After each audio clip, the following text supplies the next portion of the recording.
Assalamualaikum warahmatullahi wabarakatuh. Anak-anakku sekalian, selamat pagi. Bagaimana kabarnya? Sehat semua? Sehat? Alhamdulillah. Tetap jaga kesehatan kalian ya. Dan jangan lupa selalu patuhi protokol kesehatan selama kalian mengikuti pembelajaran di sekolah kita saat ini. Baik, sebelum saya menyampaikan pelajaran kita pada pagi ini, saya akan memperkenalkan diri saya terlebih dahulu. Ada pepatah mengatakan, tak kenal maka tak sayang. Perkenalkan, nama saya Ali Usman. Dalam pergaulan saya sehari-hari, baik di rumah, di kantor, saya biasa dipanggil dengan sebutan Bang Ali. Saat ini saya bekerja di BPSDM Hukum dan HAM dan bertugas sebagai penyuluh hukum. Selain itu saya juga dipercaya sebagai pengajar. Dan salah satunya alhamdulillah saya diberi kesempatan mengajar di sekolah ini.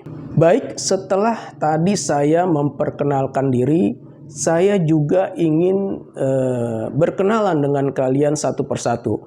Dan nanti saya akan panggil kalian berdasarkan daftar hadir.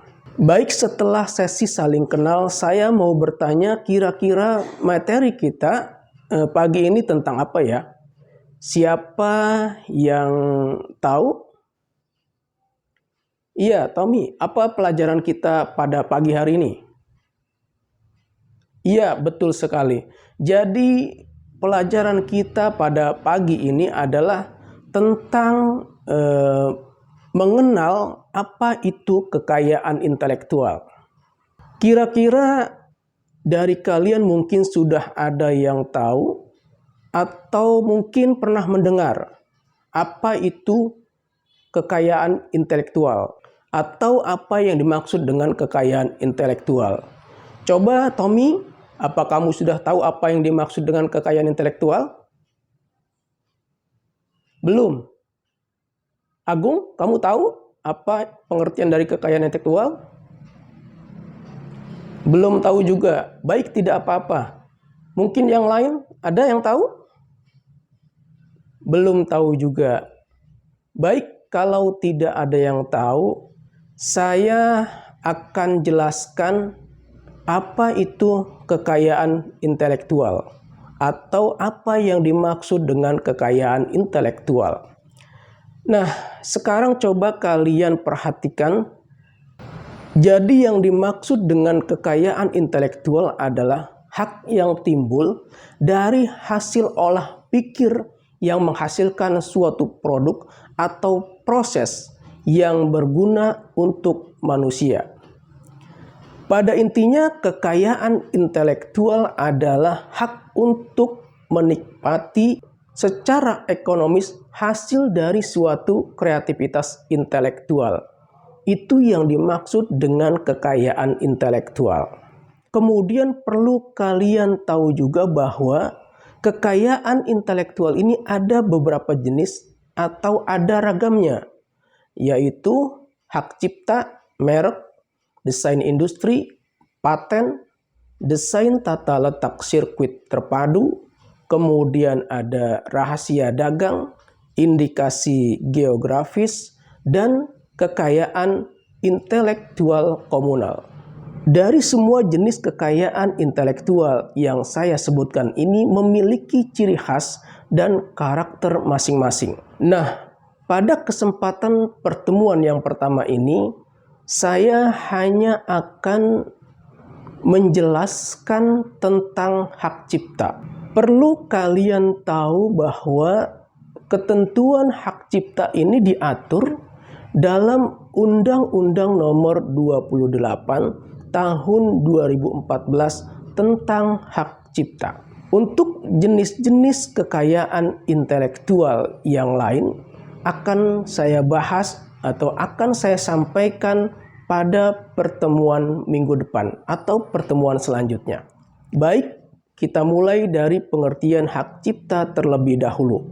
Yang dimaksud dengan hak cipta adalah hak eksklusif pencipta yang timbul secara otomatis setelah karya diwujudkan dalam bentuk nyata dan dipublikasikan. Lalu apa yang dimaksud dengan hak eksklusif pencipta?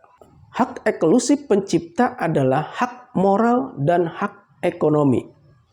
Hak moral adalah hak untuk mencantumkan namanya saat karya yang dibuat digunakan oleh pihak lain. Dan hak ini melekat selamanya pada penciptanya. Kemudian hak moral juga merupakan hak untuk melarang orang lain mengubah karyanya.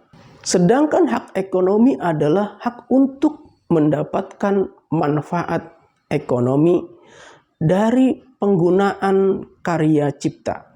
Contohnya musik dan lagu, foto, buku, dan karya tulis, karya seni rupa, audiovisual, drama, dan koreografi, program komputer, dan lain-lain. Contoh karya-karya tersebut merupakan sesuatu ciptaan dari pencipta. Ada pencipta tentu ada yang diciptakan. Lalu siapa yang disebut sebagai pencipta? Pencipta ini adalah seorang atau beberapa orang yang secara sendiri-sendiri atau bersama-sama menghasilkan suatu ciptaan yang bersifat khas dan pribadi.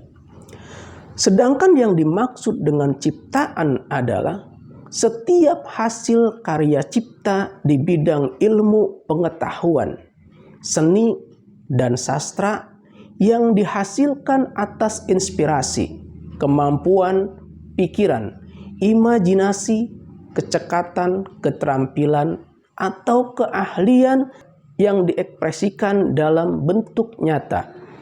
Nah, jadi kalau kalian menyukai suatu lagu atau musik tertentu, kemudian kalian mengubah liriknya atau aransemennya, maka berdasarkan Undang-Undang Nomor 28 Tahun 2014 tentang hak cipta, maka hal ini tidak diperbolehkan. Artinya kalian telah melanggar hak cipta orang lain.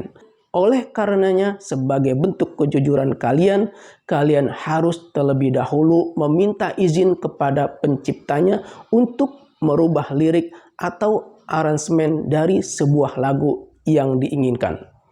Kemudian bagaimana melakukan perlindungan hak cipta?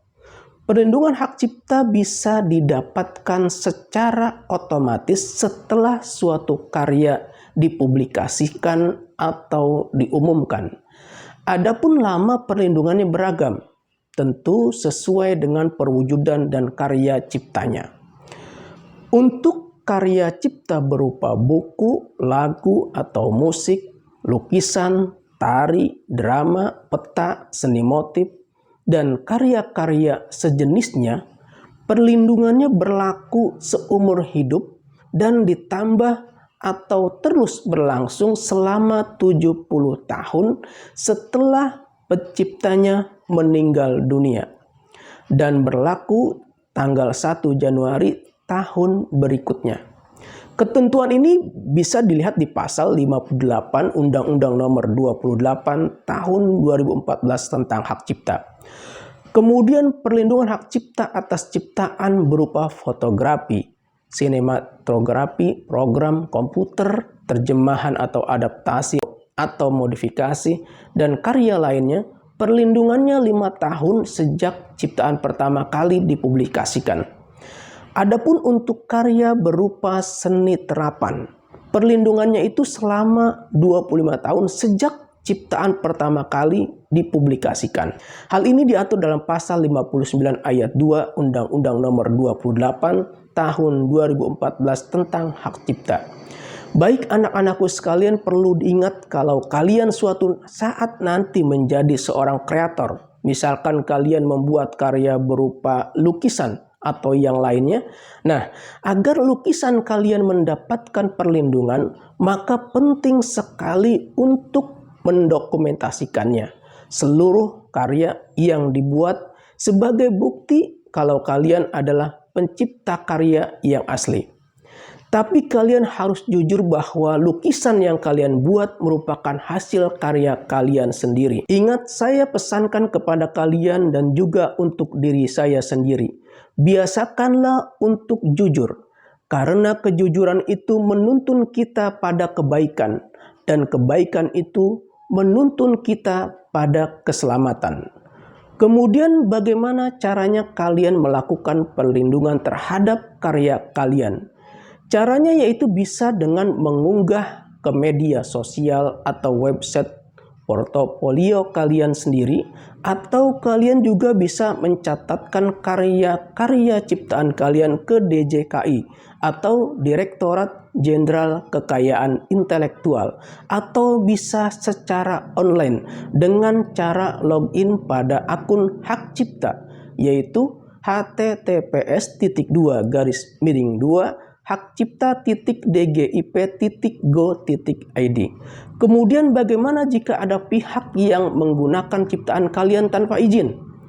Jika terjadi pelanggaran hak cipta, maka yang bisa kalian lakukan adalah kalian bisa menegur pihak pengguna secara langsung, atau bisa melaporkan ke pihak berwajib atau pihak kepolisian, atau juga bisa melaporkan ke PPNS atau penyidik pegawai negeri sipil pada Direktorat Jenderal Kekayaan Intelektual, atau bisa melalui https://e-pengaduan.dgip.go.id.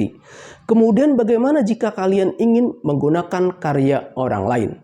Jika kalian ingin menggunakan karya orang lain, maka yang perlu kalian lakukan adalah: pertama, mintalah izin kepada pencipta karya atau pihak yang diberikan wewenang oleh pencipta.